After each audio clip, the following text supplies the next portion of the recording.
देश और दुनिया की तमाम छोटी और बड़ी खबरों के लिए हमारे चैनल को सब्सक्राइब करना न भूलें और बेल का बटन जरूर दबाएं।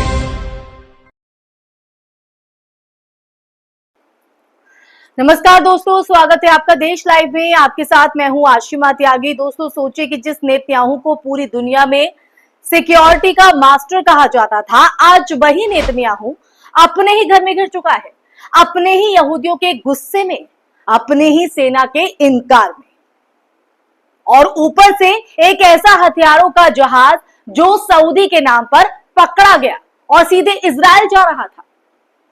क्या ये नेतन्याहू की हार की शुरुआत है या फिर कोई नया खेल चल रहा है? आज हम आपको इस चर्चा के माध्यम से यही बताएंगे दोस्तों, जो मेन स्ट्रीम मीडिया छुपा रहा है या बात नहीं करता है। सड़क से लेकर संसद तक और बंदरगाह से लेकर गजा की गलियों तक की असली तस्वीर आज देश लाइव आपके सामने रखेगा। दोस्तों, मैं चर्चा में आगे बढ़ूं उससे पहले आप लोगों से अपील, इंसाफ की आवाज को बुलंद करने के लिए और सच्ची पत्रकारिता के लिए हमारा यानी देश लाइव का सहयोग करें। साथ ही डिस्क्रिप्शन में दिए गए लिंक को ओपन कर ज्वाइन बटन दबाकर आप हमसे यानी देश लाइव से सीधा जुड़ सकते हैं, तो सच्चाई आपके पास पहुंचती रहे, सच्चाई का सिलसिला यूं बदस्तूर चलता रहे, इसके लिए आप देश लाइव का सहयोग करें। तो चलिए अब चर्चा में आगे बढ़ते हैं। इजराइल की सेना प्रमुख ने इस योजना पर अमल करने से साफ इनकार कर दिया है। उनका कहना था कि यह कदम बंधकों की जान को सीधे सीधे खतरे में डाल देगा और साथ ही देश को एक ऐसे संघर्ष में उलझा देगा जिसका कोई अंत नहीं दिख रहा। सेना का ये जो तर्क है ना दोस्तों, ये तर्क ये भी है कि इस योजना से अंतरराष्ट्रीय स्तर पर इजराइल की जो छवि है वो और बिगड़ेगी और पहले से बिगड़ी मानवीय स्थिति जो है और ज्यादा भयावह हो जाएगी, खतरनाक हो जाएगी। एक ऐतिहासिक क्षण है जब प्रधानमंत्री और सेना प्रमुख के बीच इतना सीधा टकराव देखने को मिल रहा है। यही वजह है कि शुरुआत में जो सवाल मैं वीडियो में कर रही थी, वो सवाल इस वक्त हर किसी के जहन में है। उधर दूसरी तरफ बात करें तो आम जनता का गुस्सा भी सड़कों पर साफ दिख रहा है, झलक रहा है। तेल अवीव हो, यरूशलेम हो, अन्य शहरों में हजारों लोग लगातार विरोध प्रदर्शन कर रहे हैं, अपने गुस्से को जाहिर कर रहे हैं। इनमें बंधक परिवार भी शामिल है जो ये कह रहे हैं कि हर दिन हर घंटा बंधकों की जिंदगी के लिए मायने रखता है, महत्वपूर्ण है। इन प्रदर्शनों में ये मांग है कि नेतन्याहू अपने कब्जे की योजना छोड़े और बंधकों की सुरक्षित रिहाई के लिए तुरंत ठोस कदम उठाए। कुछ परिवारों ने अगले सप्ताह से राष्ट्रव्यापी हड़ताल का ऐलान भी किया है। दोस्तों, ये जनता की आवाज है ताकि सरकार पर और जो दबाव है वो बनाया जा सके। खैर, ये तो वक्त ही बताएगा कि ये दबाव कितना काम आता है, लेकिन ये विरोध अगर देखें दोस्तों सिर्फ सड़कों तक सीमित नहीं है। इजराइल के राजनीतिक गलियारों में भी हलचल मची हुई है या ये कहे कि भूचाल सा आया हुआ है। कुछ मंत्री और गठबंधन सहयोगी नेतन्याहू से नाराज हैं, यानी नींव जो है वो अब हिलने लगी है नेतन्याहू की, और खुलकर जो है वो ये कह रहे हैं कि अगर उन्होंने ये योजना वापस नहीं ली तो सरकार गिराने तक की नौबत आ सकती है। तो साफ है कि नेतन्याहू के लिए ये राजनीतिक अस्तित्व की लड़ाई भी बन चुकी है। राजनीतिक अस्तित्व अब नेतन्याहू का खतरे में है, जो इस वक्त सिनेरियो, जो इस वक्त तस्वीर सामने आती है इजराइल से। और अब बात करते हैं उस दूसरी बड़ी खबर की जिसने अंतरराष्ट्रीय मीडिया में हलचल मचाई हुई है। इटली के जेनुआ बंदरगाह पर मजदूरों ने बाहरी यनबू नामक एक जहाज को रोक दिया। आरोप है कि ये जो जहाज है वो सऊदी अरब का है और इसमें इजराइल के लिए, जी हां आप सही सुन रहे हैं, इजराइल के लिए हथियार भरे हुए थे, तोप, गोला बारूद, सैन्य वाहन और भारी मशीनरी। डॉक वर्कर्स ने इसको लोडिंग अनलोडिंग रोकते हुए साफ कहा कि हम इस युद्ध के हथियारों को अपने जमीन से नहीं जाने देंगे। अब ऐसे में दोस्तों ये सवाल उठता है कि क्या वाकई ये जहाज सऊदी अरब का था और इजराइल के लिए जा रहा था? अगर ऐसा था, या फिर ये किसी अंतरराष्ट्रीय साजिश का हिस्सा है जिससे सऊदी अरब को यानी सऊदी को बदनाम किया जा सके।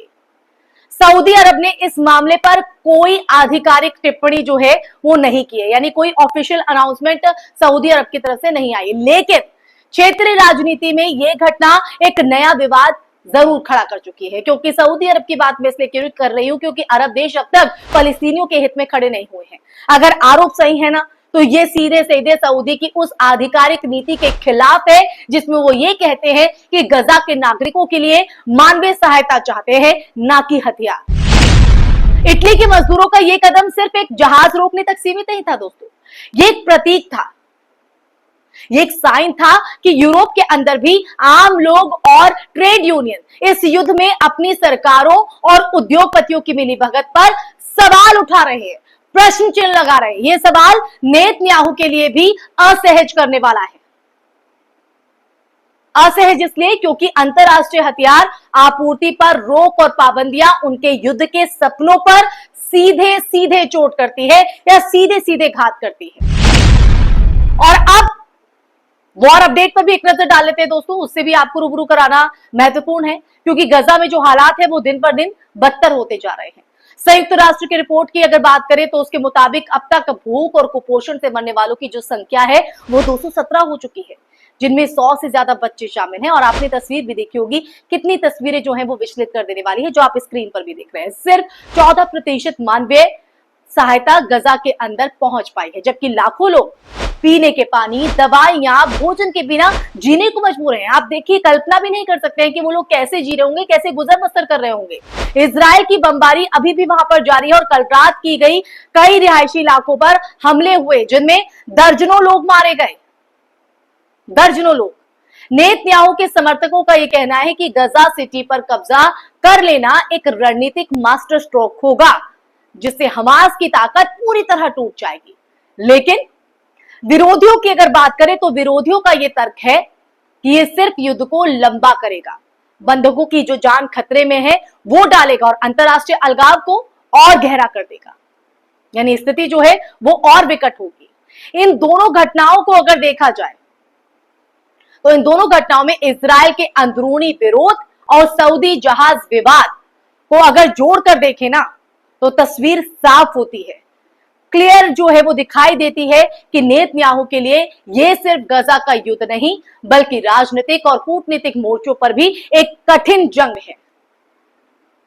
अंदर से सेना और जनता का दबाव, बाहर से अंतरराष्ट्रीय राजनीति की खींचतान, और अब इस खींचतान में ही फंसते नजर आ रहे हैं नेतन्याहू।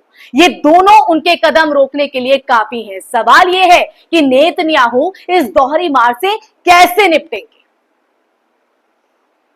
तो ऐसे में दोस्तों, नेतन्याहू के लिए ये जंग सिर्फ गजा के खिलाफ नहीं है, ये जंग उनकी कुर्सी बचाने की है, उनकी नीतियों को बचाने की है और शायद उनकी विरासत को बचाने की है। लेकिन सवाल तो ये भी है कि क्या वो ये लड़ाई जीत भी पाएंगे?